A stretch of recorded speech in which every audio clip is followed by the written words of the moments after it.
হিন্দু ধর্মে তুলসী গাছের মাহাত্ম্য সব থেকে বেশি। ভগবান শ্রীবিষ্ণু স্বয়ং প্রথম তুলসী গাছের পূজা করেছিলেন। শ্রীহরি বলেন, বৈকুণ্ঠ ধামে দেবী লক্ষ্মীর কারণে যেমন শ্রী বা ঐশ্বর্য বিরাজ করে, ঠিক তেমনি তুলসী দেবীর কারণেই বৈকুণ্ঠের পবিত্রতা বজায় থাকে। এই পৃথিবী লোকে যে স্থানেই তুলসী গাছ থাকবে সেখানে কোনো অশুভ শক্তি বা অমঙ্গল প্রবেশ করতে পারবে না। সেই স্থানটি সবচেয়ে পবিত্র বলে গণ্য হয়।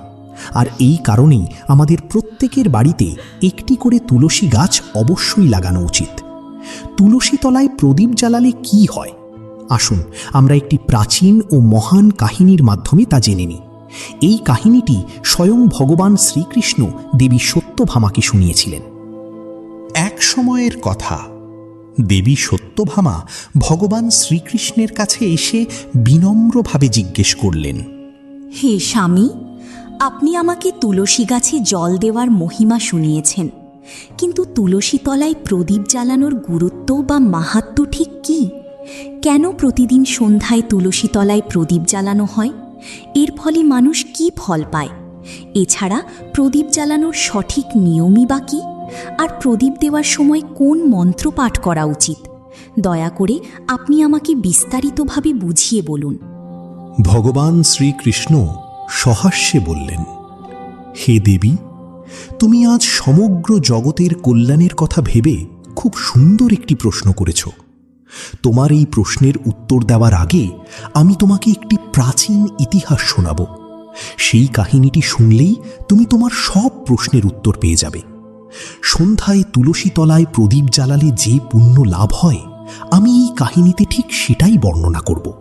তাই তুমি খুব মন দিয়ে এই কাহিনীটি শোনো। এই পবিত্র কথাটি কেবল মন দিয়ে শুনলেই একজন মানুষ 100 বছর ধরে তুলসী তলায় প্রদীপ জ্বালানোর সমান পুণ্য ফল লাভ করতে পারে। দেবী সত্যভামা হাত জোড় করে বললেন, হে প্রভু, আমি এই কাহিনী শোনার জন্য অত্যন্ত ব্যাকুল হয়ে আছি। আপনি দয়া করে আমায় এই গল্পটি শোনান, আমি খুব মন দিয়ে তা শুনব। তখন ভগবান শ্রীকৃষ্ণ দেবী সত্যভামাকে সেই কাহিনী শোনাতে শুরু করলেন। হে দেবী, অনেক অনেক কাল আগের কথা। দক্ষিণ দিকে তুঙ্গভদ্রা নামে এক বিশাল নদী আছে। সেই নদীর তীরেই হরিহরপুর নামে অত্যন্ত সুন্দর এক নগর ছিল। সেই নগরে হরি দীক্ষিত নামে এক ব্রাহ্মণ বাস করতেন। তিনি ছিলেন অত্যন্ত গুণী, সচ্চরিত্র এবং পরম ধার্মিক। তিনি সবসময় বেদের দেখানো পথে চলতেন এবং সমস্ত শাস্ত্র খুব ভালোভাবে পড়াশোনা করেছিলেন। সেই ব্রাহ্মণের এক স্ত্রী ছিল। গ্রামের মানুষ তাকে দুরাচারা বলে ডাকত। আসলে তার কাজকর্মগুলো ছিল ঠিক তার নামের মতোই, অর্থাৎ অত্যন্ত খারাপ। সে সব সময় নিজের স্বামীকে অপমান করত, তার নামে কটু কথা বলতো এবং স্বামীকে সবসময় ভীষণ মানসিক কষ্ট দিত। সে কোনোদিন নিজের স্বামীর জন্য খাবার রান্না করত না, এমনকি স্বামীর সাথে কোনোদিন শান্তিতে রাত কাটাতো না বা একটু ভালোবেসে কথা বলতো না। স্বামীর বন্ধু বা তার আত্মীয় পরিজনরা বাড়িতে এলে ওই নারী তাদের অপমান করে বাড়ি থেকে তাড়িয়ে দিত, অথচ নিজে কামনায় মত্ত হয়ে সারাদিন অন্যান্য অসৎ চরিত্রের মহিলাদের সাথে ঘুরে বেড়াত। নিজের স্বামীকে ছেড়ে তার মন সবসময় পরপুরুষের দিকে পড়ে থাকত। সে কোনোদিন তার স্বামীর সাথে মিষ্টি করে কথা বলেনি, কিন্তু অন্য সুন্দর পুরুষদের সাথে দিব্যি বসে আড্ডা দিত। পরপুরুষদের নিজের দিকে আকর্ষণ করার জন্য সে রোজ খুব সাজগোজ করে সারা গ্রাম ঘুরে বেড়াত। মাঝে মধ্যেই সে বনের কোনো নির্জন গাছের নিচে দাঁড়িয়ে থাকত, আর কোনো সুন্দর পুরুষ সেই পথ দিয়ে যায় কিনা তার পথ চেয়ে থাকত। যখনই কোনো দুশ্চরিত্র পুরুষের দেখা মিলত, তাকে নিজের রূপে ভুলিয়ে সে তার সাথে পাপাচারে লিপ্ত হতো। একদিন হরি দীক্ষিত নিজের স্ত্রীকে অনেক বুঝিয়ে বললেন, হে ভদ্রে, তোমার এই আচরণ কিন্তু মোটেও ঠিক নয়। এভাবে দিনের পর দিন পাপ কাজ করলে শেষ পর্যন্ত তোমার নিজেরই অমঙ্গল হবে। তাই বলছি, তুমি এখনই এই সব খারাপ কাজ করা ছেড়ে দাও। তোমার এই ধরনের চাল চলন আর ব্যবহারে আমি মনে বড় কষ্ট পাচ্ছি। তখন সেই দুশ্চরিত্রা নারী দম্ভের সাথে বলল, না জানি কোন জন্মের পাপে তোমার মতো একজন ভিখারির সাথে আমার বিয়ে হয়েছে।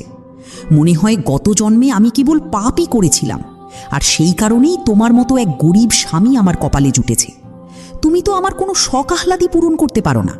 নিছক নিরুপায় হয়েই আমাকে তোমার এই ভাঙা কুড়ে ঘরে পড়ে থাকতে হচ্ছে, আর মানুষের কাছে চেয়ে আনা ভিক্ষে করা অন্ন খেতে হচ্ছে। আমি আর এক মুহূর্তের জন্য এই কষ্ট সহ্য করতে পারছি না। একদিন না একদিন আমি ঠিকই তোমাকে ছেড়ে চলে যাব।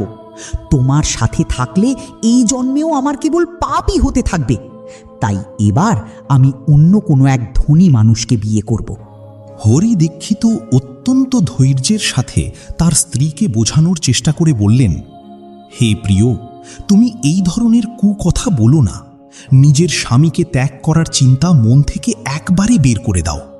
মনে রেখো, যে নারী নিজের স্বামীকে ছেড়ে পরপুরুষের আসক্ত হয় তার জীবনে কেবল অমঙ্গলই নেমে আসে এবং শেষ পর্যন্ত তাকে ভয়ানক নরক ভোগ করতে হয়।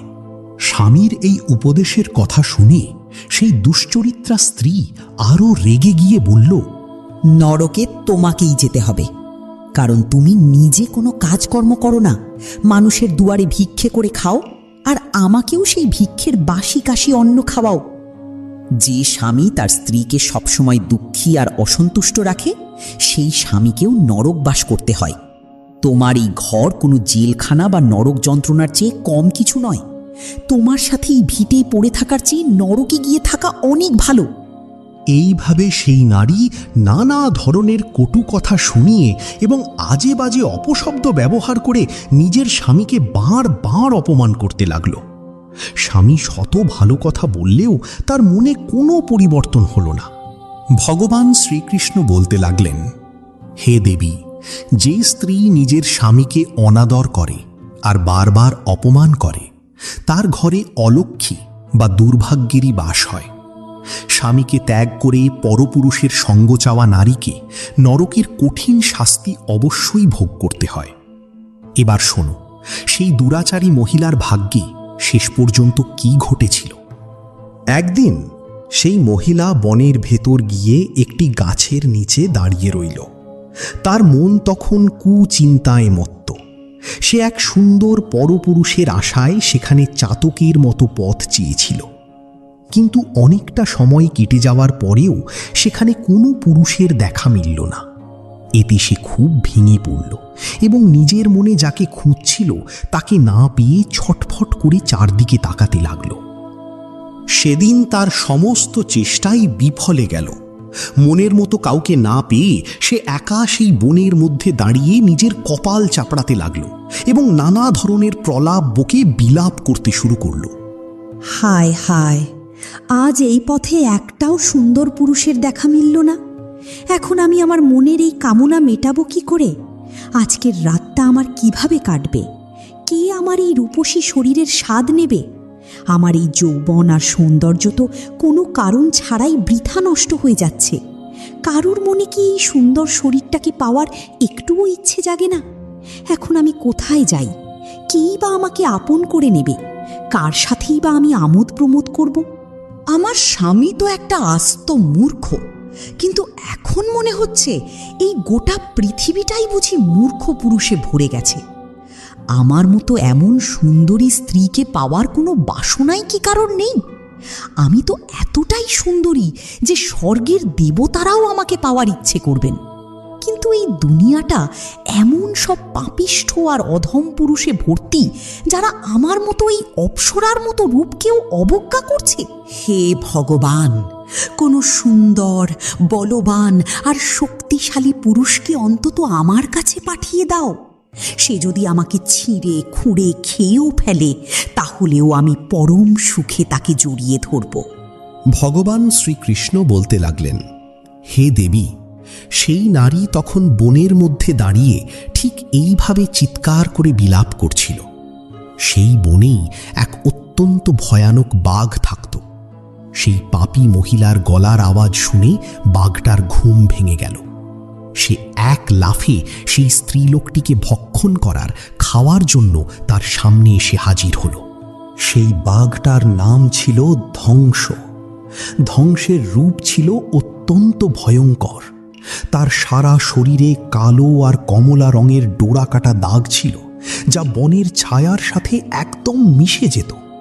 তার চোখ দুটো ছিল জ্বলন্ত অঙ্গারের মতো লাল, যা ঘোর অন্ধকারেও জ্বলজ্বল করত। তার চোয়াল থেকে লম্বা আর ধারালো দাঁতগুলো বাইরে বেরিয়েছিল, যা যে কোনো প্রাণীকে নিমেষে ছিঁড়ে ফেলার জন্য যথেষ্ট। তার সেই গম্ভীর গর্জন সারা বন কাঁপিয়ে দিত, যা শুনে আশেপাশের পশু পাখিরা ভয়ে কুঁকড়ে যেত। ধ্বংসের লম্বা আর শক্তিশালী লেজটি ছিল তার শক্তির পরিচয়। তার শরীরের মাংসপেশিগুলো ছিল অত্যন্ত বলিষ্ঠ, যার সাহায্যে সে বনের মধ্যে প্রচণ্ড গতিতে ছুটতে পারত এবং এক থাবাতেই শিকারকে ধরাশায়ী করে দিত। তার নাক দিয়ে সারাক্ষণ তপ্ত নিঃশ্বাস বেরোত, যেন সে প্রতি মুহূর্তে তার পরবর্তী শিকারের সন্ধানে রয়েছে। আসলে সেই ধ্বংস নামক বাঘটির একমাত্র লক্ষ্যই ছিল সেই সব পাপী আর দুরাচারী লোকেদের খেয়ে ফেলা, যাদের ভাগ্য তার সামনে এনে দাঁড় করাত। সেই ভয়ঙ্কর বাঘটিকে নিজের সামনে দাঁড়িয়ে থাকতে দেখে ওই মহিলার ভয়ে ঘাম ছুটতে লাগল। সে আতঙ্কে থরথর করে কাঁপতে শুরু করল। সে কিছু বুঝে ওঠার আগেই বাঘটি তার ধারালো নখর দিয়ে এক আঘাতে তাকে রক্তাক্ত করে দিল এবং সেই নারী মাটিতে আছড়ে পড়ল। মাটিতে পড়ে গিয়ে যন্ত্রণায় চিৎকার করে সেই দুরাচারী নারী বলতে লাগল, ওরে বাঘ, তুই এখানে কেন এসেছিস? আমাকে কেন মারছিস? আমি তো এখানে আমার প্রিয়তমকে খুঁজছিলাম। তুই আমায় ছেড়ে দে। আমায় খেয়ে তোর কি লাভ হবে? সেই স্ত্রীর কথা শুনে সেই ভয়ঙ্কর বাঘটি এক মুহূর্তের জন্য থমকে গেল। সে অট্টহাসি হেসে বলল, ওরে দুষ্টা, আজ বিধাতাই তোকে আমার আহার হিসেবে ঠিক করে পাঠিয়েছেন। তোর মতো পাপিষ্ঠ নারীদের ভক্ষণ করাই আমার কাজ। তোকে খেয়েই আমি এই অভিশপ্ত শরীর থেকে মুক্তি পাব। সেই নারী তখন ভয়ে কাঁপতে কাঁপতে বলল, হে বাঘ, তুমি আসলে কে? আমায় সত্যি করে বলো তো, তোমার কেন বাঘ হতে হলো? আর তুমি কেন কেবল আমার মতো নারীদেরই খেয়ে বেড়াও? আগে সব কথা আমায় খুলে বলো, তারপর না হয় আমায় খেও। তখন ধ্বংস নামের সেই বাঘটি বলতে শুরু করল, ওরে পাপিষ্ঠা, তাহলে শোন আমার পূর্বজন্মের কাহিনী। কেন আমাকে এই বাঘের রূপ পেতে হলো তার সব কথা তোকে বলছি। সেই বাঘটি আরও বলল, হে নারী, ছোটবেলায় আমি খুব মন দিয়ে বেদ পড়েছিলাম আর যজ্ঞ করার সব নিয়ম কানুন শিখে নিয়েছিলাম। কিন্তু যত আমি বড় হতে লাগলাম, আমার মনে টাকার লোভ তত বাড়তে লাগলো। আমি অনেক যজ্ঞের আয়োজন করতাম ঠিকই, কিন্তু সেগুলো ধর্মের টানে নয়, বরং শুধুমাত্র টাকা উপার্জনের নেশায়। আমি সব সময় পাপী লোকেদের সাথে মেলামেশা করতাম, যারা ধর্ম মানত না, এবং আমি তাদের দেওয়া অন্ন খেতাম। টাকার লোভে আমি তাদের খারাপ কাজগুলোকেও সমর্থন করতাম। ধর্মের পথ থেকে সরে গিয়ে আমি এমন সব জিনিসও দান হিসেবে নিতাম, যা একজন ব্রাহ্মণের নেওয়া উচিত নয়। আমার মন এতটাই লোভী হয়ে গিয়েছিল যে আমি নানা বাহানা করে মানুষের থেকে টাকা নিতাম, আর সেই টাকা কোনো দিন ফেরত দিতাম না। এইভাবে জালিয়াতি আর ছলচাতুরি করতে করতে অনেকগুলো বছর কেটে গেল। সময়ের সাথে সাথে আমার শরীর দুর্বল হলো, চুল সাদা হয়ে গেল, চোখের দৃষ্টি ঝাপসা হলো আর মুখের দাঁতও পড়ে গেল। কিন্তু আমার মন থেকে টাকার প্রতি সেই লোভ একটুও কমল না। সেই বাঘটি করুণ সুরে বলতে লাগল, একদিন আবার টাকার লোভে আমি নদীর ধারে গেলাম। সেখানে আরও কিছু ধূর্ত ব্রাহ্মণের সাথে মিলে আমি সাধারণ মানুষদের ঠকাতে শুরু করলাম। আমরা সবাই মিলে ভুলভাল মন্ত্র পড়তে লাগলাম আর কোনো নিয়ম না মেনে শুধু লোক দেখানো পুজো করতে লাগলাম। আমাদের একমাত্র উদ্দেশ্য ছিল মানুষের থেকে অনেক অনেক টাকা দান হিসেবে হাতিয়ে নেওয়া। ধর্মের নামে আমরা মানুষকে সেদিন ঠকিয়েছিলাম। সেই দিন আমি প্রচুর টাকা জোগাড় করলাম, কিন্তু ঠিক তখনই আমার সাথে এক ভয়ঙ্কর ঘটনা ঘটল। আমি যখন নদীর তীরে বসেছিলাম, তখন একটা অসুস্থ আর ক্ষুধার্ত কুকুর আমার কাছে এলো। আমি তাকে আদর না করে বা কিছু খেতে না দিয়ে পা দিয়ে ধাক্কা মেরে তাড়িয়ে দিলাম, আর তাতেই কুকুরটা রেগে গিয়ে আমার পায়ে জোরে একটা কামড় বসিয়ে দিল। সেই বাঘটি বলতে লাগলো, আমি মূর্ছা গিয়ে সেখানেই পড়ে গেলাম। সেই মুহূর্তেই আমার প্রাণবায়ু বেরিয়ে গেল। আমার মৃত্যুর ঠিক পরেই যমরাজের 2 দূত সেখানে এসে হাজির হল। তাদের গায়ের রং ছিল কুচকুচে কালো, দেখতে অত্যন্ত ভয়ঙ্কর, আর তাদের হাতে ছিল মোটা মোটা লোহার শিকল। তারা আমাকে জোর করে ধরে জমপুরীর দিকে নিয়ে চলল।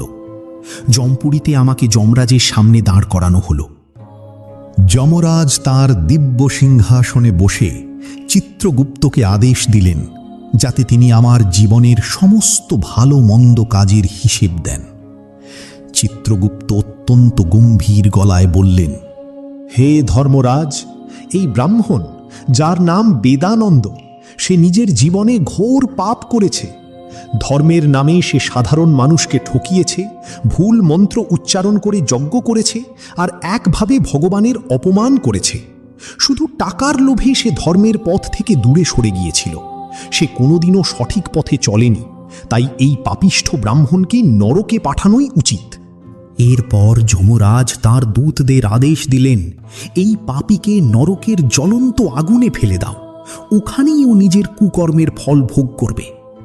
এরপর আমাকে নরকের সেই ভয়ঙ্কর আগুনের কুণ্ডে ফেলে দেওয়া হলো। বহু বছর ধরে আমি সেখানে অসহ্য যন্ত্রণা সহ্য করলাম। আমার আত্মাকে প্রচণ্ড কষ্ট পেতে হলো। অনেক বছর সাজা কাটার পর আমার পাপের ফল হিসেবে আমি এই বাঘের শরীর পেলাম এবং এই দুর্গম বনে বসবাস করতে শুরু করলাম। ধ্বংস তার কাহিনী শেষ করে বলল, নিজের পূর্বজন্মের পাপের প্রায়শ্চিত্ত করার জন্য আমি একটা প্রতিজ্ঞা করেছি।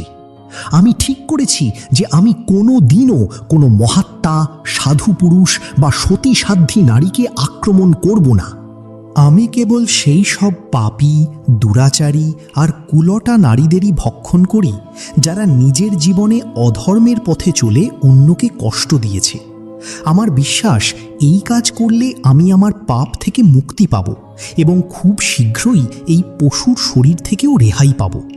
ভগবান শ্রীকৃষ্ণ বললেন, হে দেবী, এইভাবে সেই বাঘটি তার পূর্বজন্মের সব কথা শুনিয়ে ওই নারীকে বলল, ওরে পাপিষ্ঠা, তোর আচার আচরণ দেখে তোকে ঘোরতর অসতী বলেই মনে হচ্ছে। নিজের স্বামীকে ছেড়ে তুই এই বনে পরপুরুষের সাথে আমোদ প্রমোদ করতে এসেছিস, তাই আজ তুই আমার গ্রাস হবেই হবি। এই বলে সেই বাঘটি তার ধারালো নখ দিয়ে সেই পাপী নারীকে চিরে ফেলল এবং তাকে খেয়ে ফেলল। তারপর বাঘটি সেখান থেকে চলে গেল। সেই নারীর মৃত্যুর পর সেখানে যমরাজের 2 দূত হাজির হল এবং সেই পাপিষ্ঠা নারীকে তুলে নিয়ে জমপুরীতে গেল। সেখানে তাকে যমরাজের সামনে দাঁড় করানো হল। চিত্রগুপ্ত তখন সেই নারীর জীবনের সব কাজের হিসেব নিকেশ বের করে ধর্মরাজ যমকে বলতে লাগলেন, হে ধর্মরাজ, এই নারী তো ঘোরতর পাপিষ্ঠা। ও নিজের জীবনে অত্যন্ত জঘন্য সব পাপ করেছে। এ কেবল ব্যভিচারই করেনি, বরং কোনোদিন নিজের স্বামীর ন্যূনতম সেবাটুকুও করেনি। নিজের স্বামীকে তুচ্ছ জ্ঞান করে সে সবসময় পরপুরুষের সাথে আমোদ প্রমোদে মত্ত হয়ে থাকত। সেই নারীর এই সব পাপের কথা শুনে যমরাজ অত্যন্ত ক্রুদ্ধ হলেন। তিনি গম্ভীর স্বরে আদেশ দিলেন, এই পাপিষ্ঠা নারীকে এখনই আগুনে ভরা জ্বলন্ত অগ্নিকুণ্ডে নিক্ষেপ করো। যমরাজের সেই ভয়ঙ্কর আদেশের কথা শুনে সেই নারীর বুকের রক্ত হিম হয়ে গেল। সে প্রচণ্ড ভয়ে কাঁপতে কাঁপতে, কাঁদতে কাঁদতে যমরাজকে বিনতি করে বলতে লাগল, হে ধর্মরাজ, দয়া করে আমার এই সব পাপের জন্য আমাকে ক্ষমা করে দিন। আমি বুঝতে পারিনি, আমি অজান্তেই এই সব বড় বড় ভুল করে ফেলেছি। দয়া করে আমাকে আমার এই পাপের প্রায়শ্চিত্ত করার একটা শেষ সুযোগ দিন। যমরাজ গম্ভীর স্বরে বললেন, ওরে নারী, তুই যে জঘন্য পাপ করেছিস তা অত্যন্ত নিন্দনীয়। তোর এই পাপের কোনো প্রায়শ্চিত্ত নেই। যে স্ত্রী নিজের স্বামীকে ত্যাগ করে পরপুরুষের সাথে আমোদ প্রমোদ করে তাকে নিশ্চিতভাবেই নরক ভোগ করতে হয়। তাই তোকে এখন নরকের ভয়ঙ্কর যন্ত্রণা সহ্য করতেই হবে। এরপর যমরাজ তাঁর দূতদের আদেশ দিলেন, হে দূতগণ, এই পাপিষ্ঠা নারীকে নিয়ে যাও এবং নরকের সবথেকে কষ্টদায়ক কুণ্ডে ফেলে দাও। ও ঠিক এই সাজারই যোগ্য। যমদূতরা তখন সেই নারীকে নরকে নিয়ে গেল। সেখানে বহু বছর ধরে তাকে ফুটন্ত তেলের কুণ্ডে ফেলে রাখা হলো। তারপর সেখান থেকে বের করে তাকে রৌরব নামক এক ভয়ঙ্কর নরকে পাঠিয়ে দেওয়া হলো। এইভাবে তাকে অনেক বছর ধরে বিভিন্ন নরকে অবর্ণনীয় কষ্ট ভোগ করতে হলো। নরকের সেই কঠিন শাস্তি ভোগ করার পর সেই মহাপাপিষ্ঠা নারী পুনরায় এই পৃথিবী লোকে চণ্ডাল কুলে জন্মগ্রহণ করল। চণ্ডাল পরিবারে জন্ম নিয়েও তার স্বভাব বদলালো না। সে আগের মতোই নানা পাপ কাজ আর ব্যভিচারে লিপ্ত হল এবং অনেক পাপিষ্ঠ পুরুষের সাথে মেলামেশা করতে লাগল। কিছুদিন পর তার আগের জন্মের সেই ভয়ঙ্কর পাপের কারণে তার শরীরে কুষ্ঠ রোগ দেখা দিল। সে যন্ত্রণায় ছটফট করতে লাগল। তার শরীরের প্রতিটি অঙ্গ যেন আগুনে পুড়ে যাচ্ছিল। চোখের যন্ত্রণায় সে অস্থির হয়ে উঠল। এইভাবে চরম কষ্টের মধ্যে দিয়ে সে তার দিনগুলো কাটাতে লাগল। একদিন সে তীর্থস্নানের উদ্দেশ্যে অন্তপুর নামক এক স্থানে গেল। সেখানে একটি আশ্রমের বাইরে সে থাকতে শুরু করল। সেই আশ্রমের প্রাঙ্গণে একটি তুলসী গাছ ছিল। আশ্রমের অন্যান্য মহিলারা প্রতিদিন সন্ধ্যায় সেই তুলসী তলায় প্রদীপ জ্বালতেন। এটি দেখে সেই পাপী মহিলা খুব অবাক হল। অবশেষে একদিন কৌতূহল মেটাতে সে সেখানে বসবাসকারী এক সাধু মহারাজকে জিজ্ঞেস করল, হে সাধু মহারাজ, এটি কি গাছ? আর এই মহিলারা কেনই বা প্রতিদিন এই গাছের নিচে প্রদীপ জ্বালছেন? এর রহস্যটা আমায় একটু বুঝিয়ে বলবেন? তখন সেই সাধু মহারাজ বললেন, হে কল্যাণী, এটি অত্যন্ত পবিত্র তুলসী গাছ। শুধুমাত্র এই গাছের দর্শন করলেই মানুষের বড় বড় বিপদ বা সংকট কেটে যায়। এই তুলসী গাছে জল দিলে সমস্ত দেবদেবীর কৃপা পাওয়া যায়। আর এই পবিত্র গাছের কাছে প্রদীপ জ্বাললে মানুষের জীবনের সব পাপ নষ্ট হয়ে যায়। সাধুর এই কথা শুনে সেই নারীর মনে খুব আনন্দ হল। সে আকুল হয়ে সাধু মহারাজকে জিজ্ঞেস করল, হে মহাত্মা, যদি কোনো অতি পাপিষ্ঠা নারীও এই তুলসী তলায় প্রদীপ জ্বালায়, তবে কি তার সমস্ত পাপ ধুয়ে যাবে? সাধু উত্তর দিলেন, হ্যাঁ মা, এটাই সত্যি। কোনো নারী যদি জীবনে চরম অন্যায় বা ঘোর পাপও করে থাকে, তবে ভক্তি ভরে তুলসী তলায় প্রদীপ জ্বাললে তার সমস্ত পাপ নাশ হয়। এমনকি তার জন্ম জন্মান্তরের পাপও এর ফলে মুছে যায়। কিন্তু মা, তুমি কে, আর কেনই বা এমন প্রশ্ন করছো? সেই নারী তখন কাঁদতে কাঁদতে বলল, হে সাধু মহারাজ, আমি এক মহা পাপিষ্ঠা। আমি জীবনে অনেক ব্যভিচার আর কুকাজ করেছি। আমার সেই সব পাপের কারণেই আজ আমার এই করুণ দশা হয়েছে। দয়া করে আমাকে উদ্ধার করুন, আমাকে পাপ থেকে মুক্তির পথ দেখান। সাধু মহারাজ পরম মমতায় বললেন, হে কন্যা, আজ থেকে তুমি নিয়ম করে প্রতিদিন সন্ধ্যায় এই তুলসী তলায় একটি করে প্রদীপ জ্বালাও। দেখবে তোমার সব পাপ আর দোষ চিরতরে দূর হয়ে যাবে। সাধু মহারাজের কথা শুনে সেই পাপী নারী ঠিক তাই করতে লাগল। সে পরম নিষ্ঠার সাথে প্রতিদিন সন্ধ্যায় সেই তুলসী তলায় প্রদীপ জ্বালাতে শুরু করল। এভাবেই দিনের পর দিন কেটে যেতে লাগল। একদিন সন্ধ্যার সময় সেই নারী যখন একাগ্র মনে তুলসী তলায় প্রদীপ জ্বালাচ্ছিল, ঠিক সেই মুহূর্তেই হঠাৎ হৃদরোগে আক্রান্ত হয়ে তার মৃত্যু হল। তার প্রাণহীন দেহটি তুলসী তলার পাশেই মাটিতে পড়ে রইল। অমনি যমরাজের দুই দূত সেখানে এসে হাজির হল সেই পাপী নারীকে যমলোকে নিয়ে যাওয়ার জন্য। যমদূতরা যখন তাকে শিকল দিয়ে বেঁধে নিয়ে যাওয়ার উপক্রম করল, ঠিক তখনই সেখানে ভগবান বিষ্ণুর দুই পার্ষদ বা দূত দিব্য জ্যোতি নিয়ে উদয় হলেন। সেই বিষ্ণুদূতরা ছিলেন অত্যন্ত তেজস্বী এবং তাদের শরীর থেকে এক অদ্ভুত অলৌকিক আভা বের হচ্ছিল। তাদের গায়ের সোনালি রঙের আলোয় চারদিকের অন্ধকার যেন এক নিমেষে দূর হয়ে গেল। তাদের রূপ ছিল এতটাই সুন্দর আর পবিত্র যে যে কেউ তাদের দেখলে ভক্তিতে মাথা নত করবে। তাদের মুখে ছিল এক শান্ত ও মায়াবী হাসি, যা অপার করুণা আর দয়ার প্রতীক। তাদের পরনে ছিল নীল আর সোনালি রঙের রেশমি পোশাক, যাতে দামি দামি রত্ন বসানো ছিল। দেখে মনে হচ্ছিল যেন বৈকুণ্ঠ ধামের সমস্ত ঐশ্বর্য আর সৌন্দর্য তাদের শরীরের মধ্যেই লুকিয়ে আছে। তাদের কানে দুলছিল সোনার কুণ্ডল, কপালে ছিল উজ্জ্বল তিলক। তারা ছিলেন বিশাল দেহের অধিকারী এবং অত্যন্ত শক্তিশালী। তাদের হাতে ছিল দিব্য গদা, যা ন্যায় ও ধর্মের প্রতীক। তারা সেই নারীকে তাদের পবিত্র স্পর্শ দিয়ে মুক্তি দিতে এসেছিলেন, যাতে তার সব পাপ মুছে গিয়ে সে স্বর্গে যাওয়ার অধিকার পায়। বিষ্ণুর পার্ষদরা যমদূতদের পথ আটকে দিয়ে বললেন, হে যমদূতগণ, এই নারীকে এখনই ছেড়ে দাও। এ আর নরকে যাওয়ার যোগ্য নয়। কার আদেশে তোমরা এমন অধর্ম করছো? যমদূতরা অবাক হয়ে বলল, হে পার্ষদগণ, আমরা যমরাজের আদেশে এই পাপিষ্ঠা নারীকে নিয়ে যাচ্ছি। আপনারা আমাদের বাধা দিচ্ছেন কেন? এই নারী তো ঘোর পাপী। একে নরকে নিয়ে যাওয়ার হুকুম আছে আমাদের ওপর। এ কথা শুনে ভগবান বিষ্ণুর পার্ষদরা মুচকি হেসে বললেন, হে যমদূতগণ, তোমরা যা বলছো তা সত্যি, কিন্তু এই নারীর একটি এমন পুণ্য আছে যা তার জীবনের সমস্ত পাপকে ধুয়ে মুছে সাফ করে দিয়েছে। তোমরা কি লক্ষ্য করনি যে ও জীবনের শেষ সময়ে প্রতিদিন নিয়ম করে সন্ধ্যায় তুলসীতলায় প্রদীপ জ্বালিয়েছে? যমদূতরা চমকে গিয়ে জিজ্ঞেস করল, হে পার্ষদগণ, কেবল তুলসীতলায় প্রদীপ জ্বালালেই কি মানুষের সব পাপ নষ্ট হয়ে যেতে পারে? বিষ্ণুর পার্ষদরা গভীর দৃষ্টিতে তাকিয়ে বুঝিয়ে বললেন, তোমরা বোধহয় এর গুরুত্ব বুঝতে পারছ না।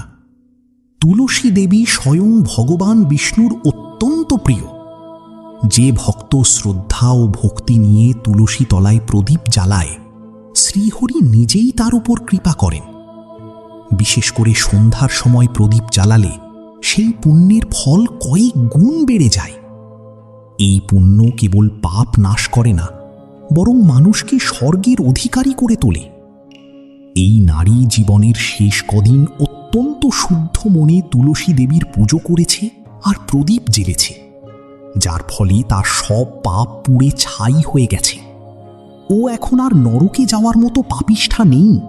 এ কথা শুনে যমদূতরা হাত জোড় করে বিনম্রভাবে বলল, হে পার্ষদগণ, আপনারা ঠিকই বলছেন।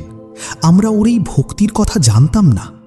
ও যদি ভগবান বিষ্ণুর প্রিয় ভক্ত হয়ে থাকে, তবে আমাদের সাধ্য নেই যে ওকে নরকে নিয়ে যাই। বিষ্ণুর পার্ষদরা তখন মধুর স্বরে বললেন, তাই হে দূতগণ, তোমরা যমলোকে ফিরে যাও। এই নারী তুলসী দেবীর সেবা করেছে এবং সেই প্রদীপের পবিত্র আলোতেই তার সব পাপ ভস্ম হয়ে গেছে।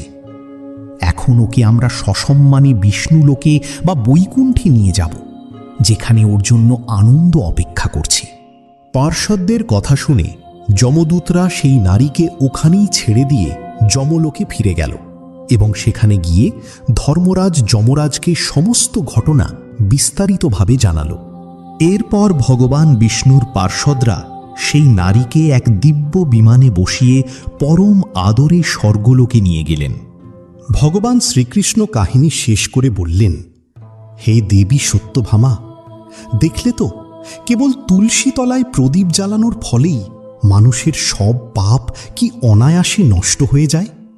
যে নারী প্রতিদিন সন্ধ্যায় তুলসী তলায় ভক্তিভরে প্রদীপ জ্বালে, সে পরম সৌভাগ্যের অধিকারিণী হয়। তার এই জন্মের এবং পূর্বজন্মের সব পাপ মুছে যায় এবং সে জীবনে সুখ, সমৃদ্ধি আর মানসিক শান্তি লাভ করে। তুলসী তলায় প্রদীপ দেওয়ার সময় এই পবিত্র মন্ত্রটি পাঠ করা অত্যন্ত শুভ। ওম তুলসী দেব্যৈ চ বিদ্মহে বিষ্ণুপ্রিয়াयै চ ধীমহি তন্নো বৃন্দা প্রচোদয়াৎ। শ্রীকৃষ্ণ আরও বলেন, হাজার কলস অমৃত দিয়ে স্নান করালেও শ্রীহরি ততটা তৃপ্ত বা সন্তুষ্ট হন না, যতটা তুষ্ট হন ভক্তের দেওয়া মাত্র একটি তুলসী পাতা পেয়ে। 10,000 গরু দান করলে যে পুণ্যফল লাভ হয়, কেবল একটি তুলসী পাতা দান করলেই সেই সমান ফল পাওয়া যায়। এমনকি মৃত্যুর সময় যদি কোনো ভাগ্যবানের মুখে একটু তুলসী পাতা ভেজানো জল পড়ে, তবে সে সমস্ত পাপ থেকে মুক্ত হয়ে সরাসরি শ্রীকৃষ্ণের পরম ধামে বৈকুণ্ঠে স্থান পায়। যখন কোনো ভক্ত তুলসী তলায় প্রদীপ জ্বালায়, সেই প্রদীপের আলো আর শক্তি চারপাশের সমস্ত অশুভ বা নেতিবাচক শক্তিকে বিনাশ করে এক পবিত্র ও শুভ শক্তির সঞ্চার করে। এটি আমাদের বাড়ির আধ্যাত্মিক পরিবেশকে শুদ্ধ করে তোলে এবং বাড়িতে দেবদেবীদের বিশেষ কৃপা আর আশীর্বাদ নিয়ে আসে। প্রদীপের আলো আসলে আমাদের মনের ভেতরের অজ্ঞানতার অন্ধকার দূর করে জ্ঞানের জ্যোতি জ্বালিয়ে দেয়। তুলসী তলায় প্রদীপ জ্বালানোর ফলে মানুষের মনে পবিত্রতার জন্ম নেয়, যা তার ভক্তি আর একাগ্রতাকে বহু গুণ বাড়িয়ে দেয়। বিশ্বাস করা হয় যে প্রদীপ জেলে তুলসী মাতার আরতি করলে ভগবান বিষ্ণুর কৃপা খুব সহজেই পাওয়া যায়। এটি ভক্তের মনকে শান্ত ও স্থির করতে সাহায্য করে, যার ফলে ঈশ্বরের উপর মন বসানো সহজ হয়। সূর্যাস্তের সময় অর্থাৎ সন্ধ্যার গোধূলি লগ্নে তুলসী তলায় প্রদীপ জ্বালানো সবথেকে শুভ বলে মনে করা হয়। এই সময় প্রদীপ জেলে তুলসী মাতার আরতি করা আর ভগবান বিষ্ণুকে স্মরণ করা উচিত। প্রতিদিন প্রদীপ জ্বালানোর সময় যদি কেউ ওম নমো ভগবতে বাসুদেবায় মন্ত্রটি জপ করেন, তবে তার বাড়ির সমস্ত অমঙ্গল ও কলহ দূর হয় এবং ভগবান বিষ্ণুর অশেষ কৃপা পাওয়া যায়। তুলসী তলায় শুদ্ধ ঘি অথবা তিলের তেলের প্রদীপ জ্বালানো অত্যন্ত মঙ্গলদায়ক। ঘিয়ের প্রদীপ সবথেকে পবিত্র বলে ধরা হয়, তবে ঘি না থাকলে তিলের তেলের প্রদীপও জ্বালানো যেতে পারে। তিলের তেলের প্রদীপ বাড়ির নেতিবাচক শক্তি দূর করতে বিশেষভাবে সাহায্য করে। কথিত আছে, যে ভক্ত প্রতিদিন নিয়ম মেনে তুলসী তলায় প্রদীপ জ্বালান, তিনি 7 জন্ম পর্যন্ত এর পুণ্যফল ভোগ করেন এবং তাকে কোনোদিন দারিদ্র্যের বা গরিবীর মুখ দেখতে হয় না। তার পরিবারে সবসময় সুখ, শান্তি আর খুশির জোয়ার বয়ে যায়। আমাদের ধর্মীয় শাস্ত্রে আরও বলা হয়েছে যে তুলসী তলায় প্রদীপ দিলে পিতৃদোষ, গৃহদোষ এবং কালসর্প দোষের মতো বড় বড় জ্যোতিষীয় বাধাগুলোও কেটে যায়।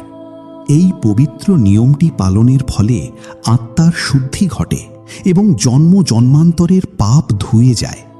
এর ফলে আত্মা শান্তি পায় এবং মানুষের সদ্গতি হয়। এমনকি জীবনের শেষ দিনগুলোতে যদি কেউ ভক্তিভরে প্রদীপ জ্বালিয়ে ভগবানকে স্মরণ করতে পারেন, তবে মৃত্যুর পর তাকে আর যমদূতদের ভয় পেতে হয় না। তিনি সরাসরি ভগবানের চরণে স্থান পান।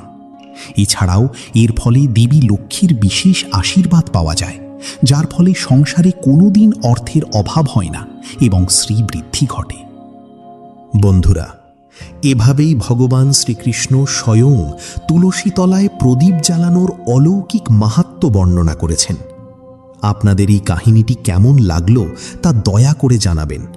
যদি ভালো লাগে তবে ভিডিওটি লাইক করবেন, কমেন্টে অবশ্যই জয় শ্রীকৃষ্ণ এবং জয় মা তুলসী লিখবেন।